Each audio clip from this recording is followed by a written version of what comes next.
geologically? San Andreas Fault. And this valley, and indeed all of particularly Western California, is hugely influenced by the San Andreas Fault, just not by earthquakes, but by landforms. It is the interaction between one of the Earth's tectonic plates, which is called the Pacific Plate to the west of us, and where we're standing right now, as a matter of fact, we're riding along with it, and the North American Plate, which is on the other side of the valley. The little San Bernardino Mountains that you see over there are actually on a different tectonic plate. Now, I'm going to have to assume, we can't have a whole talk about tectonics or tectonic plates. How many of you know what a tectonic plate is?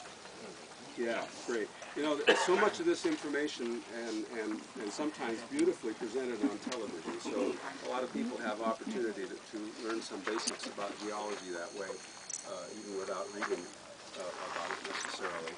So the relationship between the two plates on either side of this boundary, and the boundary, by the way, is not just one fault, but it's many faults.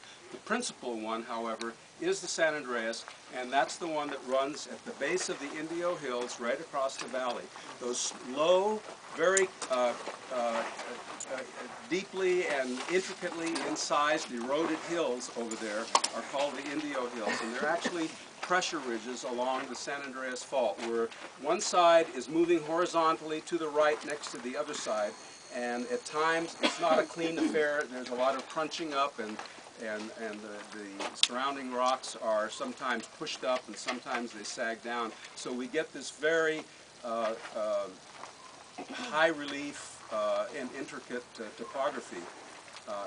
The other thing that really gives away the presence of the San Andreas Fault, and I'm sure a lot of you already know about this, are palm oases.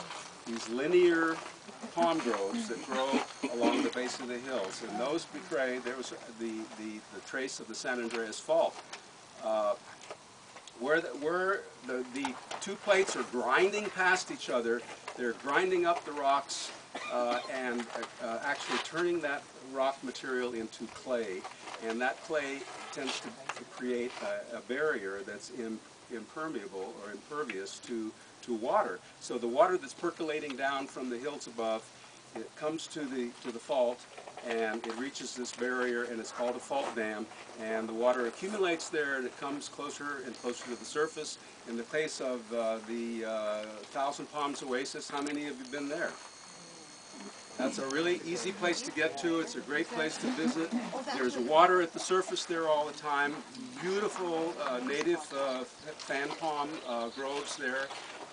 But other places along the fault, right even near there, there isn't any water at the surface, but there's water very close to the surface. There has to be, because palm trees need to have water virtually almost all the time in order to survive. So while they're really called desert fan palms, they're not desert adapted, something like for this smoke tree, for instance, or a Palo Verde tree. They need to have water close to the surface.